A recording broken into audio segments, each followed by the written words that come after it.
Okay, अजून लहान लहान टॉपिक्स बघूयात. एस्पेशली जे नीट स्पेसिफिक टॉपिक आहेत ते बघूयात. सगळ्यात पहिल्यांदा आपण काय करूयात, हे अज्युम इट लाईक दिस. एका कंडक्टरमध्ये एक सिलेंड्रिकल कंडक्टर आहे. या कंडक्टरमध्ये ॲटम्स एकदम पॅक असतात ना, आणि इलेक्ट्रॉन्स त्यातनं मूव्ह होतात, फ्री इलेक्ट्रॉन्स मूव्ह होत आहेत. ओके, असं इमॅजिन करा. एक काही टर्म बघूयात. एक आहे टाऊ, ज्याला आपण म्हणतो रिलॅक्सेशन टाईम. तुम्ही हे तुमच्या नोटबुकमध्ये इम्पॉर्टंट टर्म्स असं म्हणून जरी घेतलं तरी हरकत नाही. सगळे टर्म, पहिला टर्म घ्या रिलॅक्सेशन टाईम. तर what is this relaxation time? Relaxation time is average time taken bye electron in successive collision. म्हणजे या इलेक्ट्रॉनला समजा या एक ॲटमला एक कोलाइड झाला, बरं, त्यानंतर या ॲटमला कोलाइड झाल्यानंतर तो इलेक्ट्रॉन या ॲटमला कोलाइड होईपर्यंतचा लागलेला वेळ कळत आहे का? What is this? It is average time taken by an electron, okay, between two successive, एका पाठोपाठ एक कोलिजन. या वेळेला काय म्हणतात? Relaxation time. अच्छा, तर ड्रिफ्ट वेलॉसिटीचा जो फॉर्म्युला आपण बघितला तो आला कुठनं?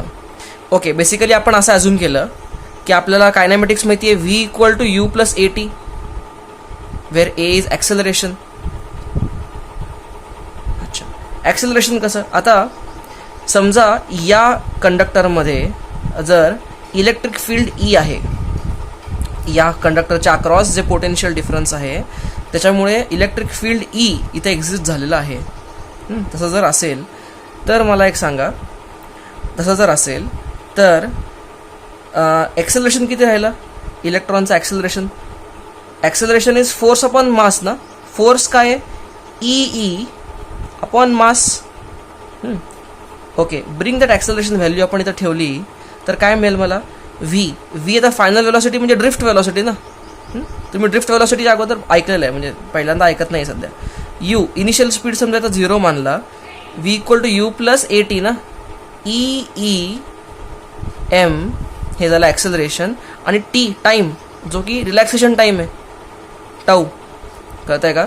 ओके, म्हणजे ड्रिफ्ट वेलॉसिटीचा एक फॉर्म्युला अजून असा येतो, ई एम बाय टाऊ. तुम्हाला रिलॅक्सेशन टाईम माहिती असेल तर तुम्हाला या फॉर्म्युल्याने ते काढता येतं. कळत आहे का? ओके, तर या लहान लहान टर्म्स आहेत, तसं काही मोठा स्टार नाही. जसं आपण रिलॅक्सेशन टाईम जस्ट तुम्ही लिहून घेतलं, तसं तुम्ही ड्रिफ्ट वेलॉसिटीचं अजून एक अल्टरनेटिव्ह एक्सप्रेशन असं लिहून घ्या. Alternative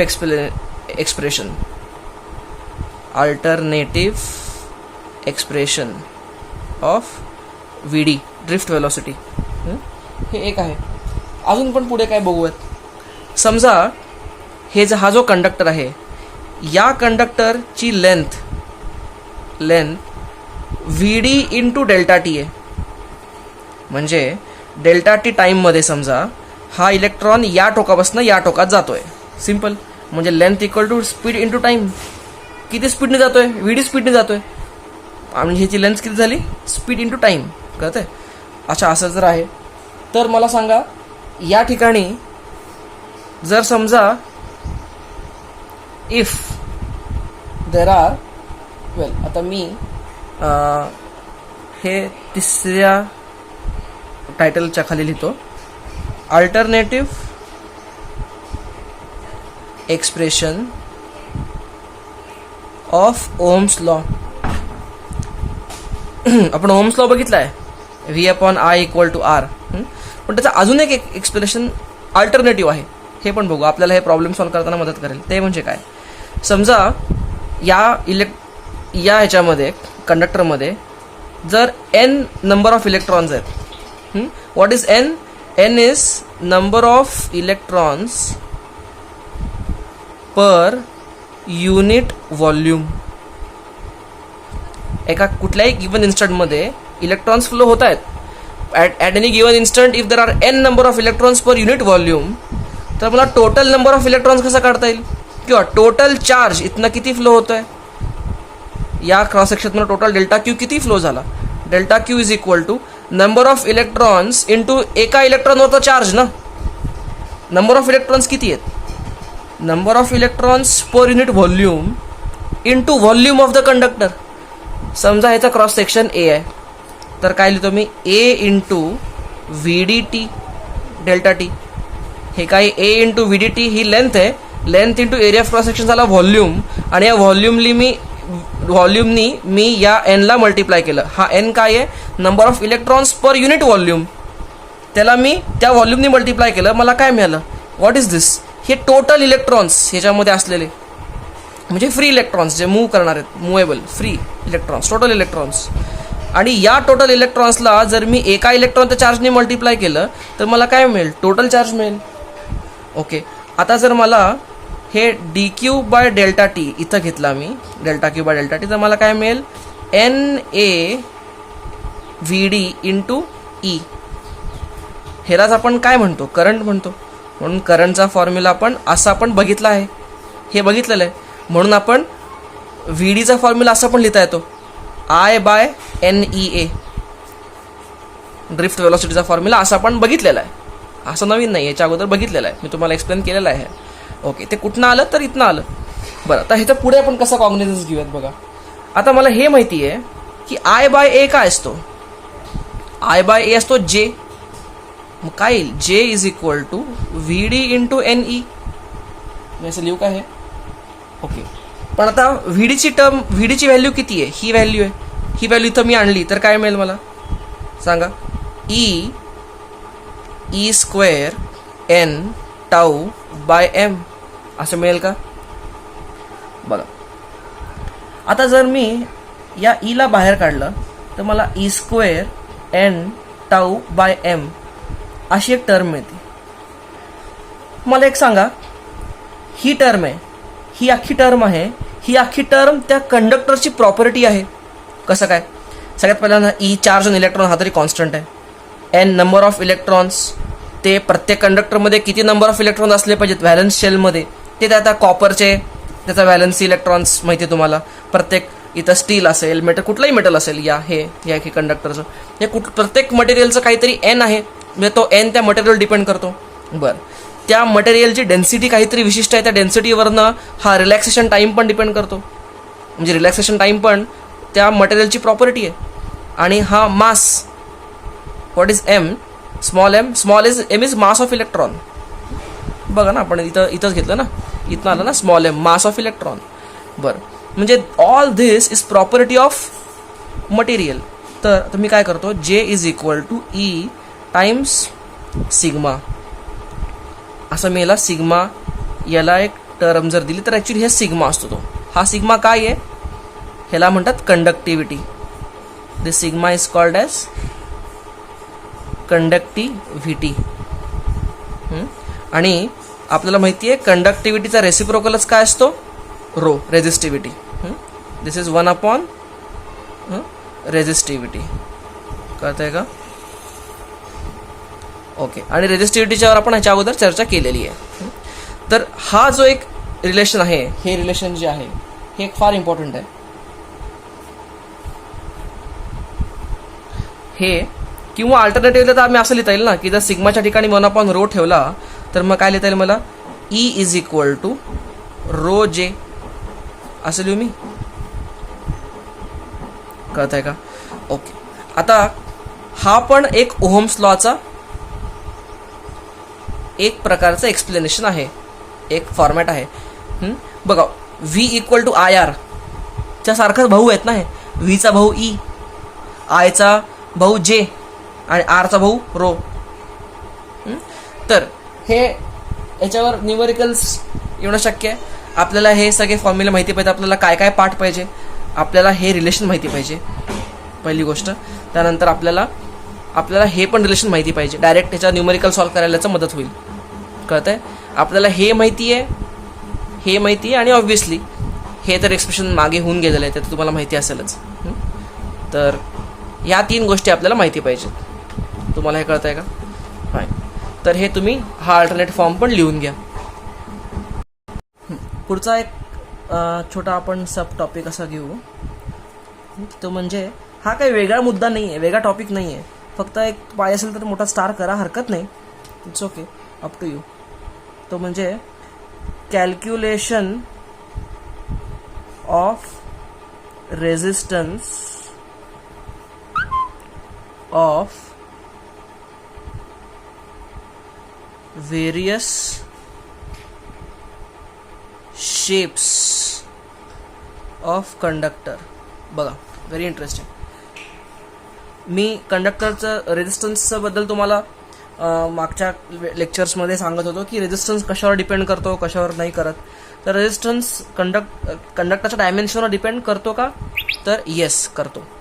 resistance is equal to rho L by A.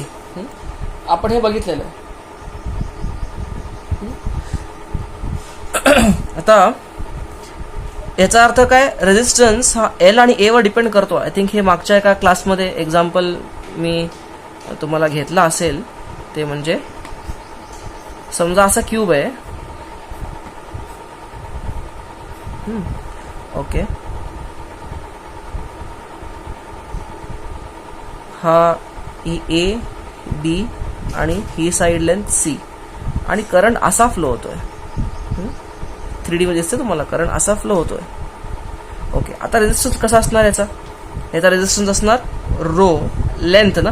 Length म्हणजे along the direction of current कुठली लेंथ आहे, सी लेंथ आहे, म्हणजे रो सी. आणि ए एरिया ऑफ क्रॉस सेक्शन काय, या करंटला परपेंडिक्युलर कुठला एरिया आहे, हा एरिया आहे, तो करंटला परपेंडिक्युलर आहे ना. कॅन इमॅजिन दिस. म्हणजे एरिया काय झाला ए बी, हा झाला R1 या करंटसाठी. पण समजा जर करंट असं जात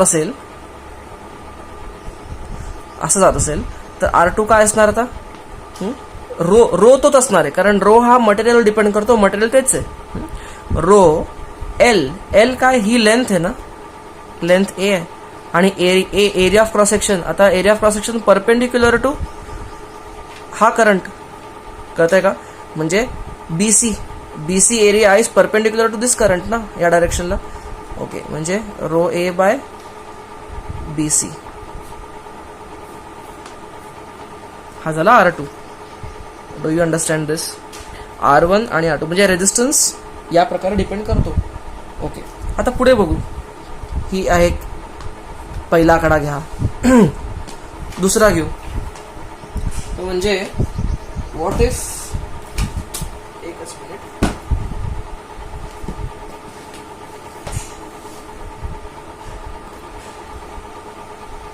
व्हॉट इफ असा एखादा कंडक्टर आहे. बघा,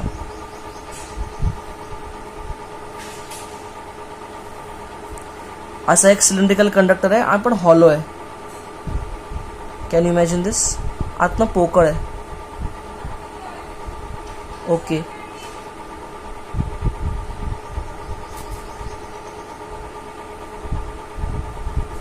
ओके, आता ह्याची आउटर रेडियस ला म्हणू RO आणि इनर रेडियस RI, आणि ह्याची लेंथ आहे L. तर याचा रेजिस्टन्स कसं काढणार. समजा या मटेरियलचा रो आहे, तर R इक्वल टू रो. आता रेजिस्टन्स कसा काढणार, या हा शब्द फक्त विचारला की तुम्हाला आन्सर सांगता आलं पाहिजे का, तर नाही. कसं, कारण रेजिस्टन्स कसा काढणार तुम्हाला सगळ्यात पहिला विचारायला पाहिजे की करंट कसा फ्लो होतोय. कारण करंट जसा फ्लो होणार आहे त्याच्यावरनंच तुम्हाला ए आणि एरिया ठरवणार आहे. फॉर एक्झाम्पल, समजा करंट असा फ्लो होतोय, या मटेरियलमधून असा करंट फ्लो होतोय. आता मला सांगा, आता लेंथ काय झाली, लेंथ झाली L, आणि एरिया काय झाला, एरिया. आता हा एरिया हाच असणार ना एरिया, कारण मध्ये पोकळ आहे, मध्ये काही मटेरियलच नाही आहे. म्हणजे हा एरिया किती आहे, पाय R outside square minus pi R inside square. हा झाला ना इफेक्टिव्ह एरिया. म्हणजे रो L बाय पाय RO square minus RI square. Important. आता ह्याच्यात तुम्हाला व्हॅल्यू टाकून तुम्हाला आन्सर काढता येईल हे. Okay, this is one thing. कळतंय का. अच्छा, आता हा झाला दुसरा. आता तिसरा, बघा मी सेमच शेप घेतो, सेम कंडक्टर घेतो, फक्त करंटची डायरेक्शन चेंज करतो. आता याच हॉलो पाईपला मी असा ठेवतो.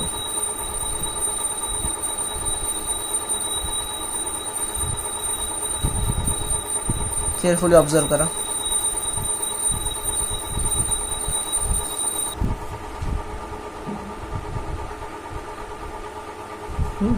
ओके, अशी ह्याची लेंथ आहे. बर, आणि हा काय आहे? हा आउटर रेडियस आहे RO आणि इनर रेडियस आहे RI. बर, आता करंट कसा फ्लो होतोय? समजा करंट असा फ्लो होतोय रेडियली आउटवर्ड्स. कळतंय का? रेडियली कसा फ्लो होतोय करंट? बघा सेम शेप आहे, शेप सेम आहे, फक्त करंट या ठिकाणी असा फ्लो होत होता, आता रेडियली आउटवर्ड्स फ्लो होतोय. आता कसं करणार?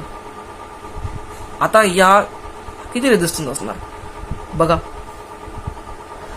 या केसमध्ये करंट जसा जसा सेंटरच्या ऍक्सिस पासनं जसा जसा पेरिफेरीला जात जाईल किंवा जिथनं चालू होतोय तिथनं जसा पेरिफेरीला जात जाईल, रेडियली आउटवर्ड निघतोय ना. म्हणजे आता फॉर एक्झाम्पल ह्याचा जर मी टॉप व्ह्यू बनवला, this is a person looking at, असं वर्ण बघितला मी याला, तर मला कसं दिसेल? हे आउटर रेडियस, हा इनर रेडियस, म्हणजे this is going to be RI आणि हे काय असणार आहे RO, असं दिसेल ना वर्ण बघितल्यानंतर. हा, आता करंट कुठनं कुठं जातोय? करंट या ऍक्सिस पासनं रेडियली असा बाहेर जातोय, सगळ्या दिशेने बाहेर जातोय. It is going out from all directions. बर, तसं जातोय.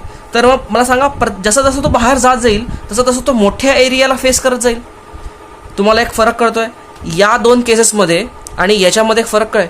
याच्यामध्ये जेव्हा करंट असा फ्लो होत होता तेव्हा इट वॉज एन्काउंटरिंग सेम एरिया, त्याचा एरिया सेम एरियातनं पास होत होता या एरियातनं.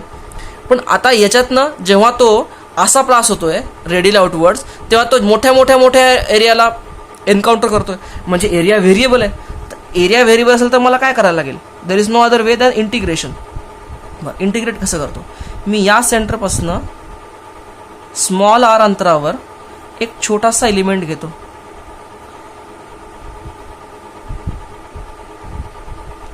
आता आपण इंटिग्रेशन हे पहिल्या दुसऱ्या चॅप्टरपासून करत आलोय बरं का. त्यामुळे आता इंटिग्रेशन आपल्याला बेसिक इंटिग्रेशन यायला काही हरकत नाही. स्मॉल r वर जाऊन आपण dr किती विड्थची एलिमेंट घेतली, dr विड्थची आपण एलिमेंट घेतले व्हॉटएव्हर. ओके, आता करंट या इन्स्टंटला या ठिकाणी आलेला आहे. बरं, आता या स्मॉल एलिमेंटमधनं जेव्हा तो करंट पास होईल तेव्हा मला सांगा त्याचा छोटा रेजिस्टन्स किती असेल? तो त्याला छोटा रेजिस्टन्स इतकासा एलिमेंट, हा जो एलिमेंट आहे हा एलिमेंट त्या करंटला किती रेजिस्टन्स देणार? त्याला आपण म्हणू dr काय असतो? Row L/A. आता L त्याचा किती आहे? तो dr लेंथ क्रॉस करतोय. आणि एरिया किती आहे? तो किती एरिया कव्हर करतोय ओव्हरऑल? हा सर्क्युलर एरिया झाला ना. बघा, हा 3D, हे 2D नाही आहे डायग्राम, ही 3D. लक्षात घ्या, आपण वर्ण बघतोय. म्हणजे बेसिकली हा एलिमेंट असा असेल ना, इथं R वर जाऊन आपण dr एलिमेंट घेतला तो असं दिसेल ना, इथं असा खाली असेल ना. म्हणजे हा असा आत गेलेला असा हॉलो सिलेंडर आहे dr. कळतंय का? ओके, तर त्याचा टोटल सरफेस एरिया किती आहे? त्याचा 2πr इंटू L. तुम्हाला हे कळतंय का? 2π स्मॉल r इंटू L तर सरफेस एरिया आहे 2π small r into L. Okay, हा झाला स्मॉल रेजिस्टन्स बाय दिस. जेव्हा करंट पुढे जाणार तेव्हा परत वेगळा रेडियस, अजून मोठा रेडियस, अजून मोठा रेडियस, अजून मोठा रेडियस. कळतंय का? तसंच R इज द व्हेरिएबल. इथं जो आहे हा R हा व्हेरिएबल आहे. तुम्हाला हे कळतंय? आणि असे सगळे रेजिस्टन्स एकमेकांच्या सिरीजमध्ये आहेत. मग टोटल रेजिस्टन्स मला किती लिहिता येईल? I can right total resistance as integration of dr. असे integration of dr capital R असे छोटे छोटे छोटे रेजिस्टन्सेस ॲड करत करत गेलं तर मला टोटल रेजिस्टन्स मिळेल. मग इथं सबस्टिट्यूट करा. R इज इक्वल टू काय लिहू मी? रो बाय 2πL कॉन्स्टंट बाहेर काढला dr बाय R. हे कळतंय का? ओके, लिमिट्स, R चे लिमिट्स काय आहेत? R ची लिमिट इन कमीत कमी लिमिट काय आहे, 0 म्हणू नका, कारण हे काय 0 जर झालं तर हे पण रेझिस्टन्स पकडला जाईल. पण आत हवा आहे, इथं मध्ये हवा आहे, पोकळ आहे, म्हणजे कमीत कमी आर ची व्हॅल्यू आर आय असू शकते, 0 असू शकत नाही. R I to maximum R O. Okay, तुम्हाला माहिती आहे 1/x dx चं इंटिग्रेशन असतं नॅचरल लॉग ऑफ एक्स. म्हणून इथं काय लिहिता येईल मला, rho 2πl into natural log of R. Limits टाका, R I to R O. मग R is equal to rho 2πl natural log of R O minus natural log of R I. पण तुम्हाला माहिती आहे log A minus log B काय असतो, log A by बी. म्हणजे याची व्हॅल्यू किती झाली, rho by 2πl into natural log of R O by R I. Very important. कळतंय कसं आलं हे. This will be value of resistance. मग त्याने तुम्हाला जर एवढ्या एवढ्या लेंथचा सिलेंडर दिला, आतली रेडियस एवढी फलाना फलाना काहीतरी, बाहेरची काहीतरी आहे, त्याचा रोचा काहीतरी व्हॅल्यू आहे, फाइंड रेझिस्टन्स. लक्षात घ्या, बघा फरक किती मोठा आहे. दोन वेगळे एक्सप्रेशन झाले हे दोन. बघायला गेलं तर दोन्हीचं मटेरियल तेच आहे, दोन्हीचा शेप तोच आहे, फक्त फरक काय आहे, फरक आहे डायरेक्शन ऑफ करंट. या ठिकाणी करंट असा फ्लो होतोय, ॲक्च्युअली फ्लो होतोय, आणि या ठिकाणी करंट रेडियली फ्लो होतोय. ॲक्च्युअलीचा आन्सर हे आहे, रेडियलीचा आन्सर हे आहे. ह्याच्याने फरक किती पडतो बघा. कळतंय का. ओके, बघू अजून एक पुढची केस. चौथी केस. समजा एखादा मटेरियल असं आहे, ट्रॅपेझियम सारखा दिसतो फ्रंट व्ह्यू मध्ये, पण हा फ्रस्टम आहे बेसिकली. असं मटेरियल आहे, मेटलचा तुकडा, ऑब्व्हियसली कंडक्टर तरी पाहिजे. आणि करंट हा समजा R1 आहे, आणि ही रेडियस R2 आहे. ओके, आणि समजा ही लेंथ आहे L, ही आखी लेंथ आहे L, याचा कंडक्टिव्हिटी आहे, याची रेझिस्टिव्हिटी आहे रो, आणि करंट असा फ्लो होतोय.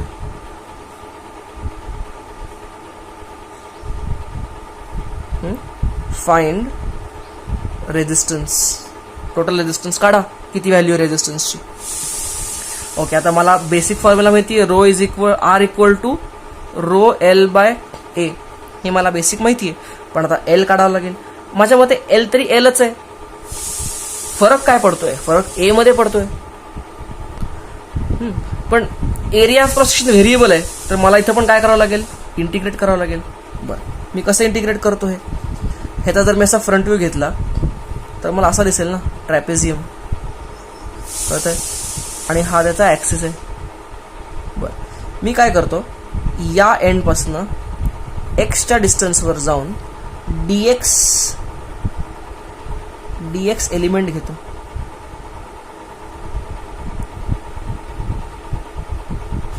एक्स वर जाऊन असा डीएक्स एलिमेंट घेतला. ही रेडियस आहे R1, ही रेडियस आहे R2. ओके, तुम्हाला हे कळत आहे का बघा. पुढे समजा हे डिस्टन्स A आहे, हे डिस्टन्स आहे A. तर आता या जेव्हा करंट असा फ्लो होणार आहे I, तर या करंटला हा छोटा एलिमेंट किती रेझिस्टन्स ऑफर करेल, dr. समजा dr, स्मॉल dr. आता या रेझिस्टन्स असे वेगळे तुकडे प्रत्येक जण dr काहीतरी वेगळा dr ऑफर करेल, आणि असे सगळे dr एकमेकांच्या सिरीजमध्ये आहेत, कारण हा एकच करंट त्या सगळ्यांना छेदत पार करत पुढे चाललाय. म्हणजे सगळे करंट पहिला dr छोटा dr काढू आपण. मग सांगा dr इक्वल टू रो म्हणजे रोच असणार आहे, कारण तो मटेरियलचा आहे, आणि ही स्ट्रिप पण त्याच मटेरियलची ज्या मटेरियलचा हे बनलेलं आहे, त्यामुळे रो असणारच आहे. L length. आता हा करंट किती लेंथ ओव्हरकम करतोय, dx अपॉन ए. किती एरिया ओव्हरकम करतोय, पाय ए स्क्वेअर. आता हे मला इंटिग्रेट जर करायचं असेल तर मला सांगा, मला ही एलिमेंट असं हलवावं लागेल ना. असं हे जेव्हा एलिमेंट मी हलवतो from X varying from 0 to L, ही अख्खी लेंथ L आहे ना. म्हणजे एक्स विल व्हेरी, एक्स कुठं कुठे व्हेरी करेल, 0 to L. जेव्हा एक्स व्हेरी करेल तेव्हा मला सांगा हा ए पण बदलणार आहे, म्हणजे एक्स पण व्हेरिएबल आहे तर ए पण व्हेरी करणार आहे. ओके, मग असं जर असणार तर 2 व्हेरिएबल करून चालणार नाही, मला व्हेरिएबल एकच पाहिजे. म्हणजे मला एचं आणि एक्सचं काहीतरी रिलेशन शोधून काढावं लागेल. बघा, लुक ॲट द जॉमेट्री. कसं जॉमेट्रीने काढता येईल मला हे? असं करता येईल का? जर मी असं एक कन्स्ट्रक्शन छोटंसं केलं.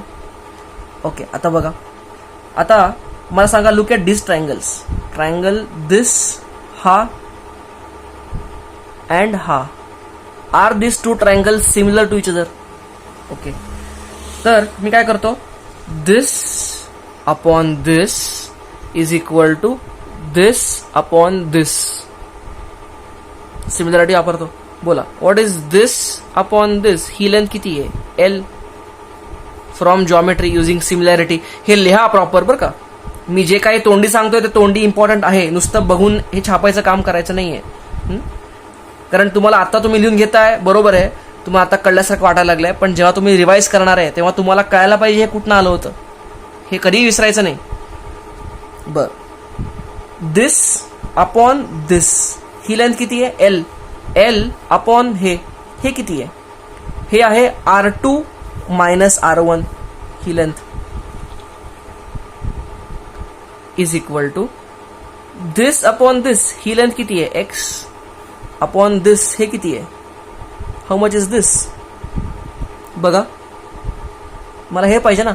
हे ए अख्खं आहे, अख्खं ए जर असेल तर ए मायनस R1 असणार आहे. ओके, आता याच्यावरनं मला काय मिळेल? ए आणि एक्सची रिलेशन मला मिळेल का? काय मिळेल? A is equal to R2 minus R1 by L into X plus R1.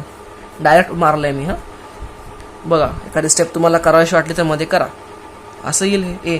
बरं, या एची व्हॅल्यू ठेवा इथं. आता बर, हे पुढे सॉल्व्ह कसं करतो? आता ही जी व्हॅल्यू मी एची व्हॅल्यू तर ठेवली, तर हे तर स्क्वेअर करण्यात जीव जाईल.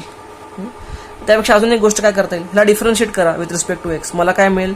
DA bye DX is equal to, बघा काय येईल, ह्याचं डिफरन्शिएशन काय होईल? R2 minus R1 by L plus 0. हे एक टर्म निघून जाईल आणि हे कॉन्स्टंट आहे 0. हे झालं DA बाय DX. ओके, म्हणजे what I am up to, मला मिळालं, this implies dx is equal to L by R2 minus R1 DA. dx ची व्हॅल्यू आली. आता ही dx ची व्हॅल्यू तर ठेवणं सोपं आहे मला याच्यामध्ये. मग काय येईल मला? What I can write, dr is equal to rho by pi A square आहे तसं लिहितो मी, आणि dx ठिकाणी ही टर्म ठेवा, L R2 minus R1 DA. हा काय छोटा रेजिस्टन्स. आता बघा, एकच इथं अननोन शिल्लक आहे ए. आता now this is very easy to do it. Okay, मग मला टोटल रेजिस्टन्स काढायचं आहे. म्हणजे काय करायचं, असे छोटे छोटे रेजिस्टन्सेस ऍड करत जायचे, म्हणजे इंटिग्रेट करायचे dr.